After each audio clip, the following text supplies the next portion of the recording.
Hello dear students, welcome in ASC starter. Dear students, इस video में मैं आपको 8वीं क्लास का जो मिड टर्म का सिलेबस है ना संस्कृत का, वो बताने जा रहा हूँ। ठीक है, आप इसे ध्यान से समझिएगा। आपको संस्कृत की बुक को ओपन कर लेना है। उसमें आपकी बुक का पार्ट है सुभाषित आने। आपको इसमें से क्या क्या याद करना है ये समझ लो। एक तो आपको उनके जितने भी संस्कृत में जितने भी शब्द हैं उनके अर्थ पता होने चाहिए।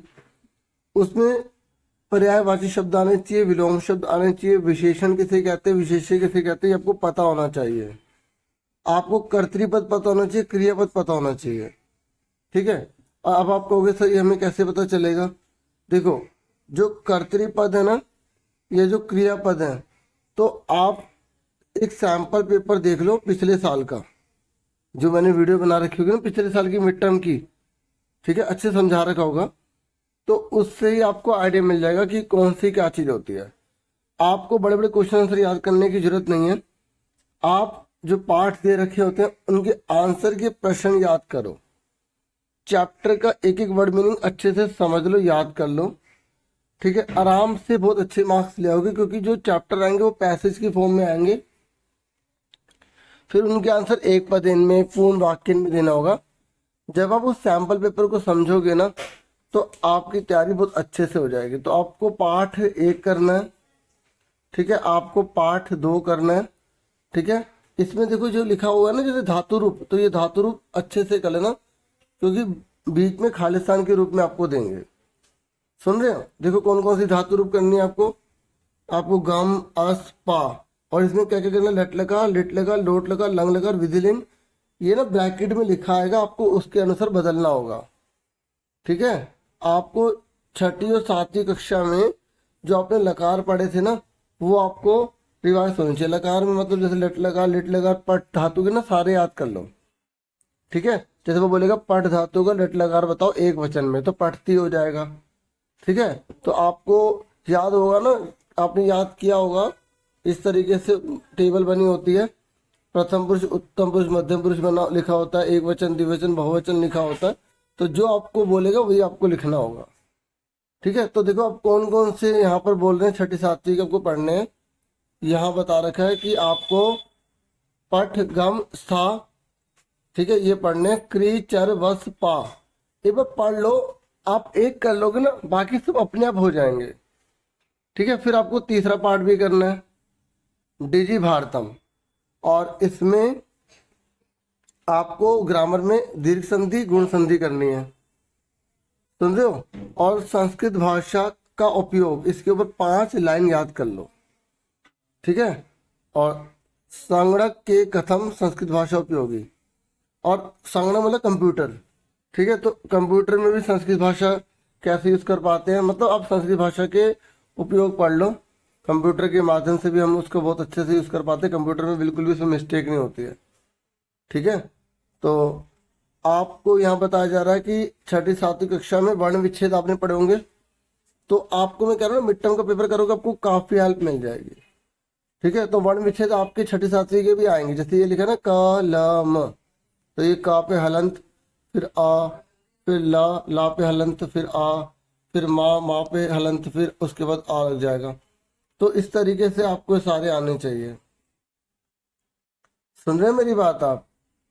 ठीक है, तो यहाँ पर जो जो बता रखा है ना, ग्रामर भी और चैप्टर भी, वो आपको अच्छे से करने हैं।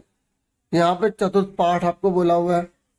और डीओ की तरफ से जैसे यूट्यूब पे कुछ डॉक्यूमेंट या कुछ चीज डाली होगी, तो वो यहाँ पर बता रखी है, वो भी आप कर सकते हैं। ठीक है, उसके बाद आपका ये 5वां पाठ भी आपको करना है।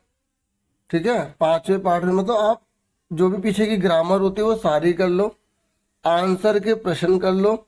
और अगर उसमें विलोम शब्द, पर्यायवाची शब्द, अव्यय शब्द जितने भी लिखे हैं ना, वो सारे अच्छे से कर लो। पत्र आएगा, बीच में खालिस्तान आएंगे, तो फिर वो कर लेना। लेकिन ये पत्र का बताया नहीं है, आ जाता है। अब पिछले साल का जो मिड टर्म का पेपर है, इस साल का पैटर्न सेम रहेगा, तो आप अच्छे से उसे कर लो। तो लिखा ना, एक पदेन पूर्ण वाक्य में अनसिन पैसेज आएगी। अनसिन जो हमें पता नहीं होती कहाँ से आई है, तो ज़्यादातर 6ठी 7वीं की भी दे देते हैं हम। फिर हमें उसमें से एक पदेन पूर्ण वाक्य, आपको 6ठी 7वीं की किताब पढ़ने के लिए नहीं कह रहा, आप पेपर देखोगे ना, सैम्पल पेपर, आपकी बहुत अच्छे से तैयारी हो जाएगी। आपको फिर सीधा 9वां पार्ट करना है, देख लो। और फिर पत्र देखो, लिखा है पत्र आएगा आपने, ठीक है। तो नीचे मंजूषा दी होगी और ऊपर आपको पूरा पत्र दिया होगा, बीच में खाली स्थान कर देंगे। फिर आपको मंजूषा की मदद से उस पत्र को भरना होगा। मैंने पत्र की भी वीडियो बना रखी है। आप संस्कृत पत्र ASC स्टार्टर लिखेंगे, वो वाली वीडियो आ जाएगी। उसमें बहुत सारे पत्र हैं, 6ठी 7वीं 8वीं 9वीं 10वीं सभी के काम किए हैं वो, ठीक है।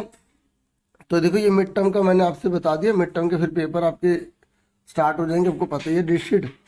फिर मिड टर्म के बाद आपको बाकी बचे हुए चैप्टर करने हैं। ये मिड टर्म के बाद के हैं। अभी मिड टर्म वाले बच्चे थोड़ा सुन लेना वीडियो को, पहले मैं मिड टर्म के बाद के दिखा दूँ, ठीक है। ये सारे हैं, ठीक है। इसमें जो ग्रामर वगैरह लिखी हुई है सारी की सारी वो करनी है। चित्र भी आएगा मिड टर्म के बाद। फिर इसके बाद आपके पेपर होंगे फाइनल टर्म के। अब मिड टर्म वाले एक बात और सुन लो, देखो मैं ब्रीफली बता दूं कि आपको पहला पार्ट करना है, ठीक है। विशेषण, विशेष्य, पर्यायवाची शब्द, कर्तृपद, क्रियापद, ये सारी ग्रामर, विलोम शब्द। फिर आपको दूसरा पार्ट करना है, धातु रूप ये वाले करने हैं, ठीक है। 6ठी 7वीं 8वीं के भी जो रूप दे रखे हैं ये भी सब करने हैं, ठीक है। और संस्कृत के महत्व के बारे में, ठीक है। और अगर कंप्यूटर के अंदर संस्कृत आ जाती है तो उसका क्या महत्व हो जाएगा, इस तरीके से इसके ऊपर आपको बताना है, ठीक है। दीर्घ संधि, आपको गुण संधि ये आपको पूरी बतानी है। वर्ण विच्छेद, वर्ण संयोजन ये आपको करने हैं, ठीक है। आपको चौथा पाठ करना है, ठीक है। चौथा पार्ट आपको अच्छे से करना है। और उसके बाद लोट लकार विधिलिंग जो बता रखे हैं वो करना, पीछे बुक के दिए होते हैं ना, वो सब आप कर लेना। और आपको 5वां पाठ करना है, ठीक है। अव्यय, पर्यायवाची शब्द, विलोम शब्द, एक अन्वय भी आ जाता है तो वो भी आप कर लेना, ठीक है। उसमें क्या होता है, नीचे मंजूषा दी होती है, ऊपर खाली स्थान दिया होता है, उसको देख के उसमें भरना होता है, ठीक है। अनसीन पैसेज आपकी आएगी, ठीक है। बाकी अगर बच्चों को कुछ लगता है कि जो मैंने नहीं बताया आप कमेंट कर देना, इससे और बच्चों को हेल्प मिल जाएगी। बाकी मैंने पूरी कोशिश किया है सारा कुछ बताने की। ये मिड टर्म में आपका पत्र जरूर आएगा। तो ये मैंने आपसे पूरा का पूरा मिड टर्म का सिलेबस डिस्कस कर दिया है, ठीक है।